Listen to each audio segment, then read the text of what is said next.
Welcome to the Reality Guys. I'm your host, Billy Blinks, joined as always by my co-host, Brian. What's up? We're here to cover the season finale of season 18 of The Bachelorette, or as Brian has dubbed it, this could have been a TikTok. And I'm not a TikTok guy at all. I hate it, but this was I would say 95% of this episode was white noise nonsense to me. Yeah, even if you want to be generous, you go 80% white noise, 10% Levon being upset, other 10% of Tears. yeah, that's it. Crying. Yeah. Product placement. We're not going to go through chronologically here. We'll highlight some of the stuff after we kind of talk about the ultimate result here, but obviously that's what everyone is here to watch and hear our analysis on. So Nate won. He was picked by Michelle. Nate proposed. Michelle said yes. Everyone was happy. The mariachi band was a nice touch. I did like that. I did like the mariachi band. Overall, for myself, I'll give my thoughts and I'll kick it to you, Bri. I am not really surprised. I think Nate has had they had a great physical connection. He had the very first impression rose. He's always been one of the mature guys. He was involved in a little bit of drama, but he turned out to be a target of unwarranted drama, and he made it out the other side of that. So I think that definitely helped him. I think it was I kind of thought I didn't know really what was going on. Again, we're a spoiler-free show here if it's your first time watching, so we do not look into I don't even read the comments anymore a lot of times on our posts because people try to spoil things in our post comments. So but the point being is that when I saw last week that Joe was eliminated, when Joe I think made the most pragmatic sense, I think you could see where this was going. Bri, what was your overall thoughts on how this ended? I'm happy with it. I'm very interested to see based off of the reunion, they said they're moving together in a few months or weeks. So again, I don't believe it. I'm still holding. I still don't believe that any of these people are going to get married. So they need to live in a house before I fully am committed to giving them a chance. I don't know.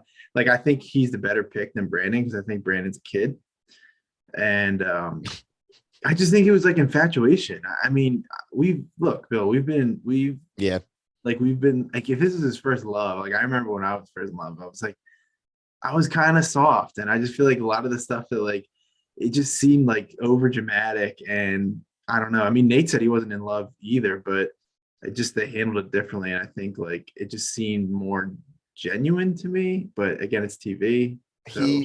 I feel the vibe you're saying. I don't think anything Brandon was doing was ingenuine. I think he genuinely had these feelings and felt the way, but what he was doing, it was the yucking it up with the parents. It's the asking for the permission. None of these things are objectively bad, but when you're watching it on a show and you know that what he's trying to do, it comes off kind of cringy, at least from a guy's point of view. I'm sure plenty of our viewers, I know a lot of viewers are, older viewers even, and they probably would have even a different perspective. Maybe they like it, this and that. But to me, when you and I, especially in our analysis of these shows, we do know that they're all in essence, they're all game shows. So we do, these guys, they know what they're doing. This guy knew what he was doing. This guy knew how he wanted to come off. And again, I don't think any of it was fake, but don't tell me there wasn't a little bit of preparedness in it. Yeah, there's just too much stuff. It's he's not with her. He's got a note. He's got a gift. And it's dude, come on, man. If he lost, obviously he lost, but if he won, it wouldn't look as bad. But now he lost, and he's got to look back at it and be man, I wish I didn't do that, or maybe I just did a little bit too much. The episode did everything it could to push it that Brandon was the better pick, and that's where it was heading.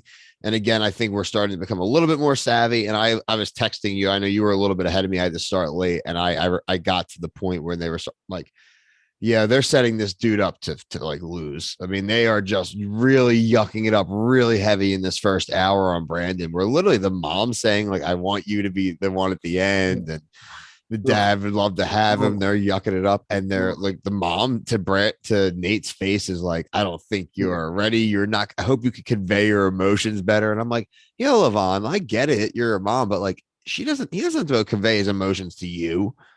Just chill out, dude. Dude, and also it's been 30 days. He shouldn't have to commit to moving to Minnesota. He shouldn't have to commit to moving to Minnesota. She could be a principal anywhere. And yeah, she's a principal? I thought she was a teacher. She wants that is what the dad was saying. She wants to become a principal. You can be a principal anywhere. Right. And like the thing is like if this was a normal relationship in real life, asking somebody like you're to marry them, like you're gonna be like you're like, well, you're not really showing emotions. And it's like, yo, it's been 30 days. That's where I always look back at it. I It's like, really wish someone would say that one time. yeah, right. It's crazy to me. And then they're like at the reunion, they're all like, oh, I love Nate now. It's like, shut up. Yeah, really. Kick rocks, please. This is really good. This episode was a mess. So there's not really a ton I want to highlight, but they're just a lot of like goofy points. They broke a Reality Guys cardinal rule. No voodoo or black magic. Shaman definitely fall under that purview. Yeah. So yeah. And also like when Michelle was like, I don't know, Nate's not really connecting with this. I'm like, this is dumb.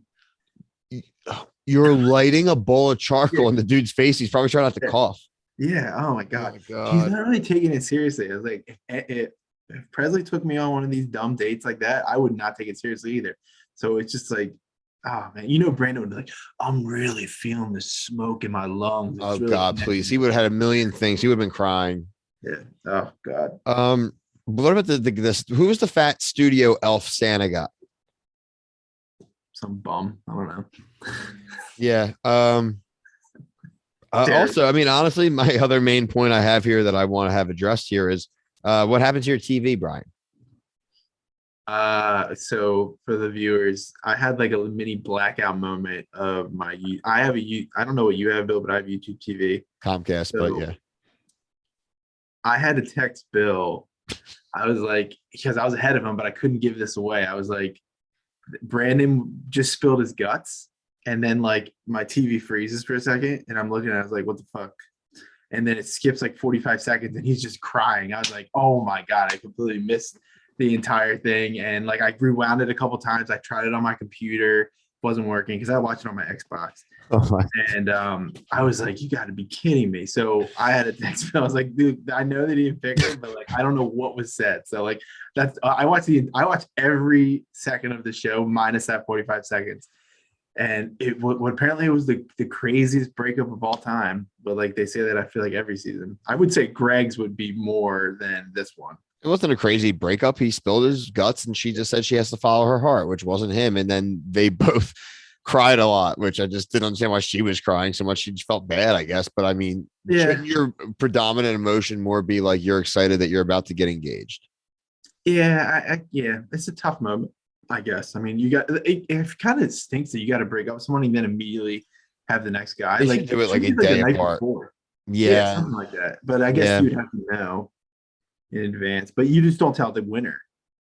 I don't know. I just think I could be a better producer sometimes on the show. We just know that a lot of the times, man, it just, at least the last few seasons, there has not been a ton of like drama going into that last week. I really hope, I mean, again, we're goofing about Clayton's season and, you talked about the reunion with them doing the mean tweets and stuff, which is funny, awesome. But I just really hope we, like the final two, it's like a genuine toss up. Like, I just want one of these. I just want a finale, like again, like Survivor, Challenge. We get a lot better finales, but like, yeah, I like knowing. Like, I want to not know or feel like very confident I can predict the winner. And this episode gave it away in the editing for me, right? Because in this show, when they lean heavily towards one thing, it's going to be the opposite. There's always they never switch it up. It's always the same. Like, they're leaning towards Brandon. Brandon's not going to win. Like, I feel like if you're like the second half, you're Gucci. Yeah, who's first? Like, it'd be different if like Brandon went last. Would you have ever expected if Brandon went last that he was the loser? I think the edit would have been a lot different because like Nate would have given a bad impression and then whether they would shit on Nate to Brandon or to her after. I don't know. Yeah, it's just, I don't understand. It's a tough situation, I guess, if they're going to do it that way. I thought the last season with Katie, they did like both of them were there and she picked one.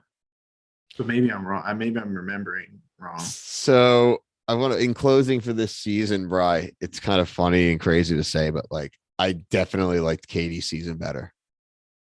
It was just more better drama. It was way more entertaining to cover. We had way more to talk about. This had promise, and there were some great characters. Like we had some Jamie stuff. We had some of the things from Pizza Pete, that kind of thing. That was good. but it fizzled quick. You know what I mean? And Yeah. so I mean, we've talked about this in the past. The drama during the Bachelor seasons tend to be a little bit more entertaining. We're not even saying like, oh, girls are cattiers, that, but it just kind of historically, you tend to see a little bit more entertainment out of, at least in the drama in The Mhm. Bachelor. So I am hoping for that. We will have a quick turnaround for that. That's January 3rd, which is going to be on Mondays. So you'll have the episodes dropping more than likely Monday nights late or Tuesday mornings, definitely for The Bachelor.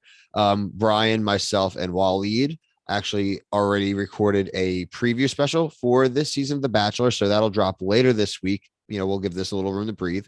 Mhm. And then some things coming up. We saw a show Singles Inferno coming out on Christmas Day on Netflix. Yeah. Amazing Race comes back January 5th.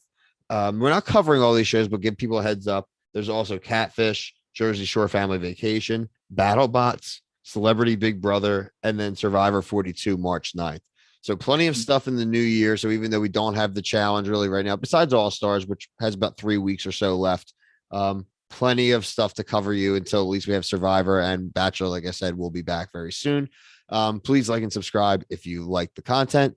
But until next time, for myself and Brian, Kevin, peace.